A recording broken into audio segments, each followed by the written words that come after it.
The short answer? No. You wouldn't survive as a medieval serf. Probably not for the reasons you're thinking. A lot of people imagine life back then as just tough, crappy food, no medicine, janky tools. Sure, it was hard, but people picture themselves gritting their teeth, pulling themselves up by their burlap bootstraps, and powering through like it's a rustic episode of Survivor. But that whole just work harder fantasy completely misses the point. So, before we get into whether you could survive, let's clear something up.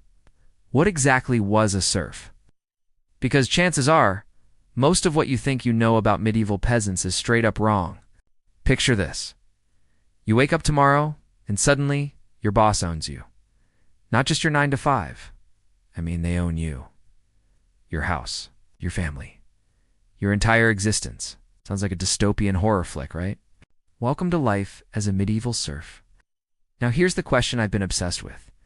Could we actually survive as serfs in medieval Europe? Because spoiler alert, it wasn't just sowing seeds and looking moody in candlelight. It's like some brooding extra from a medieval drama. Let's get something straight, serfs weren't slaves, exactly. They also weren't free.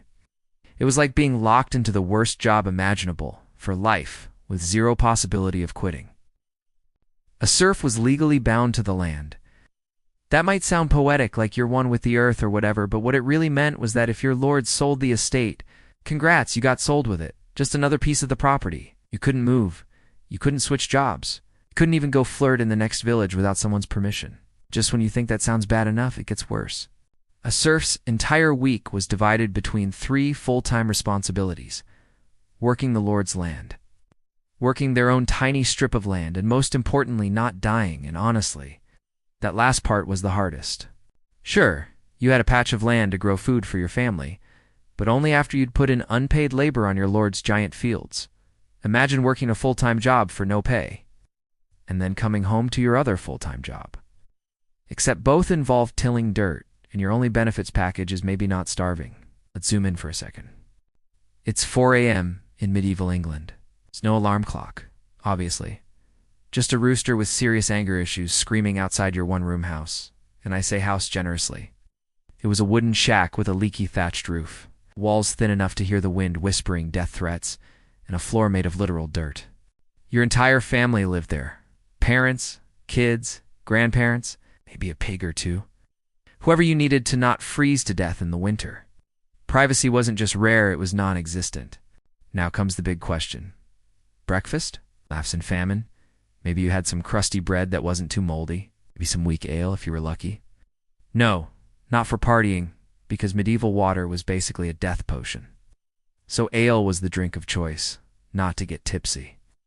To survive, and then off to the fields.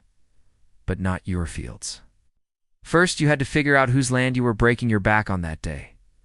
Mondays, Wednesdays, Fridays, your lord's land. Tuesdays, Thursdays, Saturdays, your little plot of dirt. Sundays, church.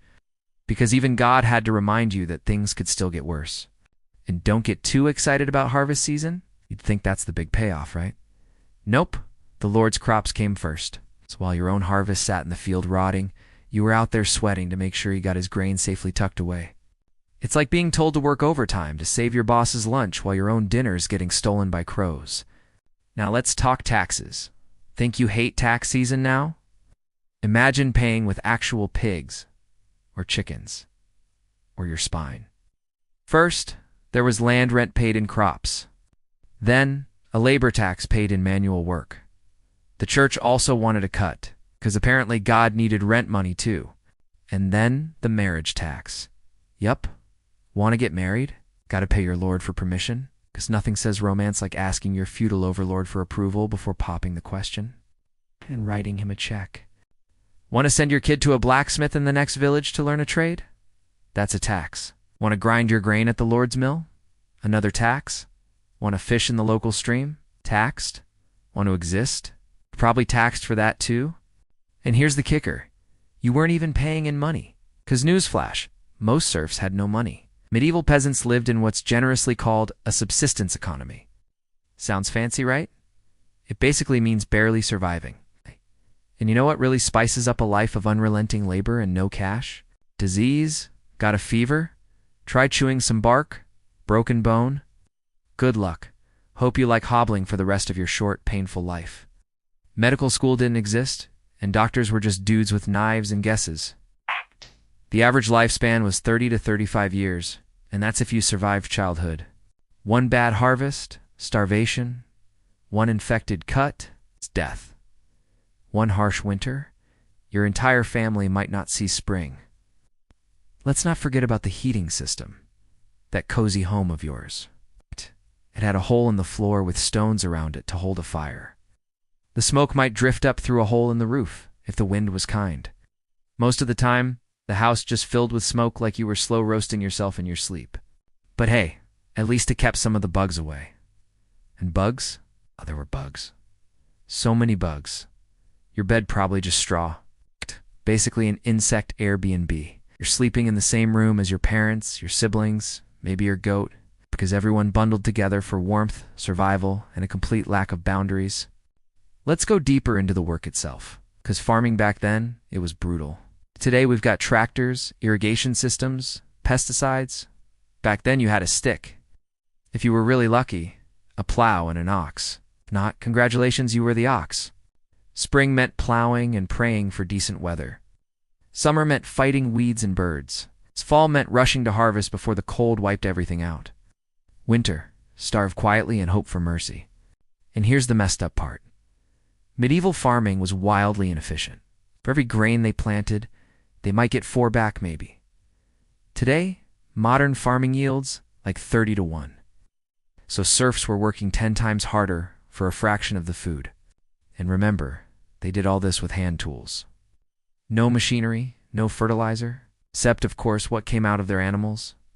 And even that couldn't go to waste. Even worse, every few years, fields had to sit empty to recover. So about a third of all farmland just did nothing. Imagine working full-time, but only getting 2/3 of your paycheck. Oh wait, you weren't paid at all. But honestly, the worst part wasn't the hunger or the labor or even the taxes. It was the total lack of choice.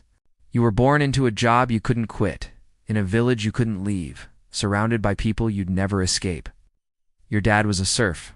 Congratulations. So are you. Your kids will be too. And their kids, forever. It was like a cursed family business no one asked for. Let's say by some miracle you decided you didn't want to be a serf anymore. You dreamed of something bigger, becoming a merchant maybe, or joining the church to escape the grind. Too bad, because the land owned you, and so did your lord. Want to become a traveling craftsman? Not happening? Want to study scripture in a monastery?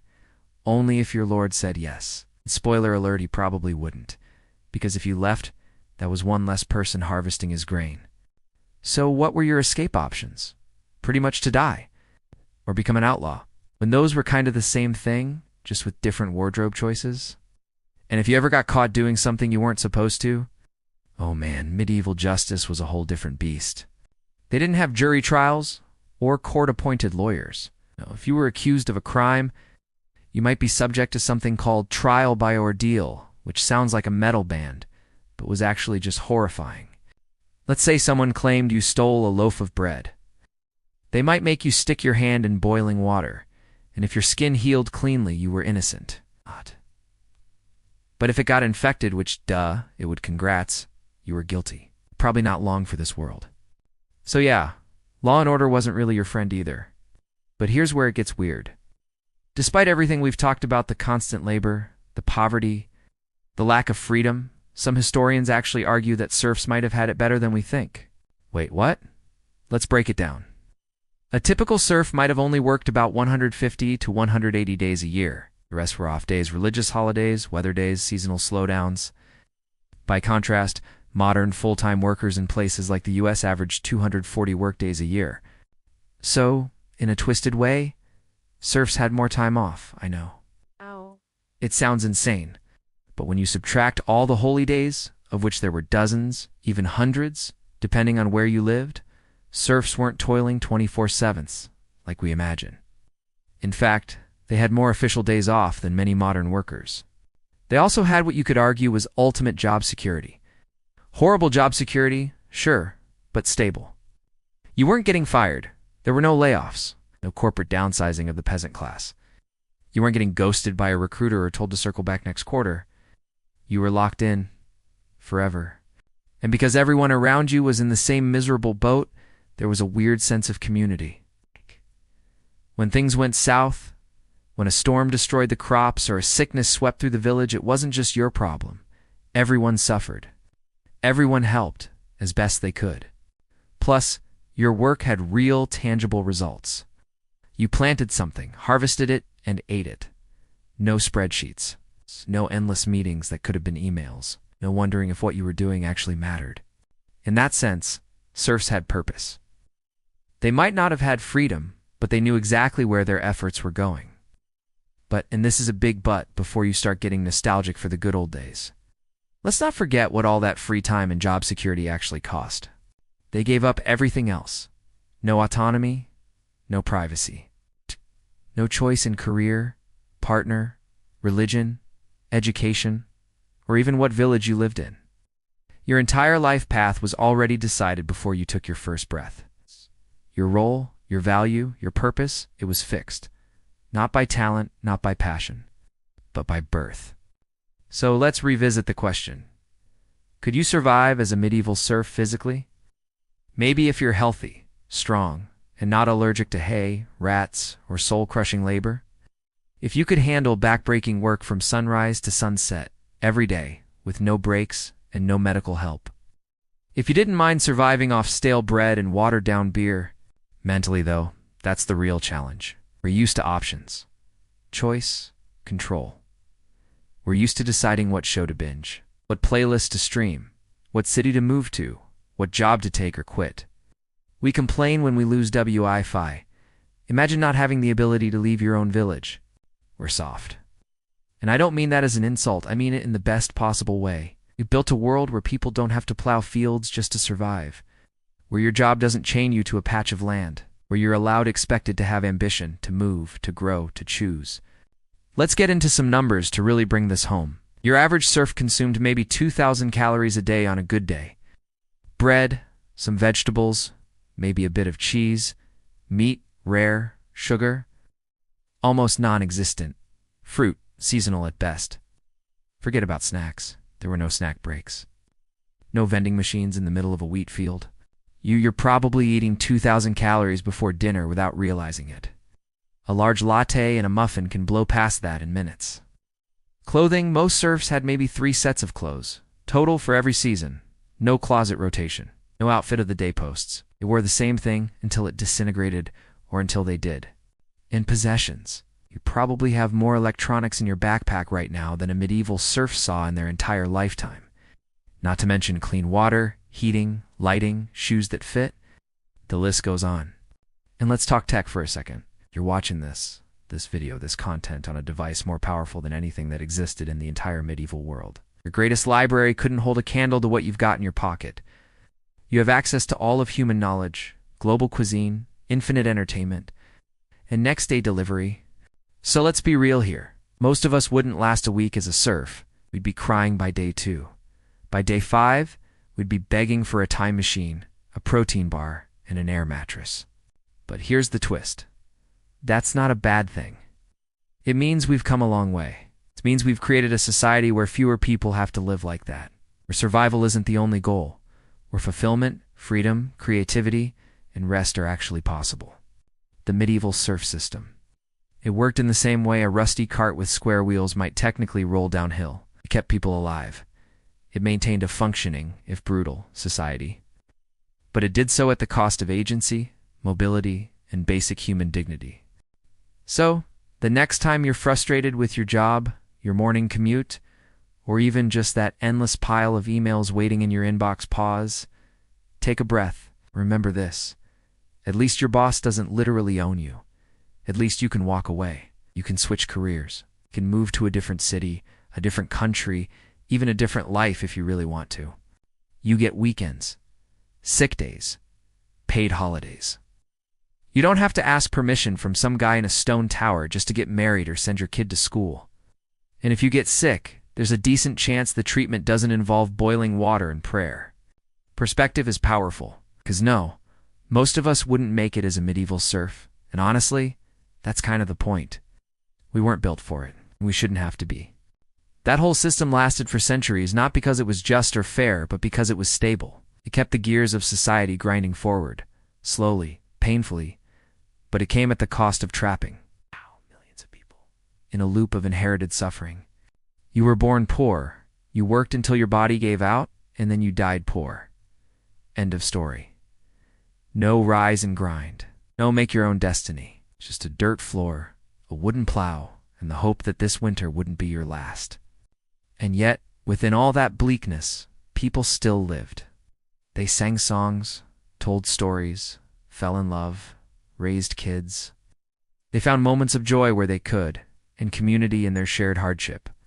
Humans are remarkably adaptable. But that doesn't mean we should ever have to adapt to oppression. So could you survive as a serf? Maybe, for a while, if you had no other choice. But the truth is, you shouldn't have to. And that's the lesson. We sometimes romanticize the past. We say things like simpler times or the good old days. But if your time machine ever offers a round-trip ticket to 14th century Europe, you might want to pass. Because nostalgia has a funny way of editing out the starvation, disease, and total lack of human rights. Don't get me wrong, history is fascinating. Studying the lives of ordinary people from centuries ago helps us understand how far we've come and how much farther we still need to go. But we can appreciate their endurance without fantasizing about trading places. Here's the wild part. A lot of the things medieval serfs hoped for, basic education, healthcare, personal freedom, fair wages, are things we now take for granted. Many places those dreams are reality. Others we're still fighting for them. And while modern life has its own forms of stress burnout, economic anxiety, information overload, at least we have the freedom to talk about them and to demand something better. That's not weakness. That's progress. And yes, life today can feel exhausting in its own way. But imagine being exhausted with no way out. That's what serfdom was. Exhaustion with no escape hatch. So maybe the takeaway here isn't just, wow, medieval life sucked. Maybe it's something bigger. Something like gratitude for what we have, awareness of where we came from, and motivation to never let systems like that come back in any form, no matter how cleverly disguised. Because those systems don't start with shackles. They start with normalizing the idea that some people deserve less choice, less comfort, less freedom. The more we understand about how serfdom worked, the more we can recognize how vital it is to protect the freedoms we have today and extend them to those who still don't. So, back to our original question. Could you survive as a medieval serf? Sure, maybe you'd make it a few weeks, maybe a few months, if you're tough and lucky. But most of us would be done by harvest season, and that's not a failure. It's a sign that our expectations and our world have changed, evolved. You expect clean water, a warm bed, the ability to call a friend, listen to music, dream of something better, and you should. Because humans didn't fight and claw their way out of the dirt just to circle back to it. We've spent centuries building a society where freedom is possible, where choice is the baseline, not a luxury. And even though modern life is far from perfect, it's light years ahead of what people endured for most of human history. So the next time someone says people these days are too soft, maybe remind them. Being soft just might mean we finally made the world a little less hard. And honestly, that sounds like progress to me. Let me know in the comments what other historical eras do you think you could survive in, or think you couldn't. Feudal Japan, ancient Rome, the 1920s without Wi-Fi. But whatever you do, maybe stop romanticizing any time period that didn't have toilets. Trust me, nothing's that nostalgic.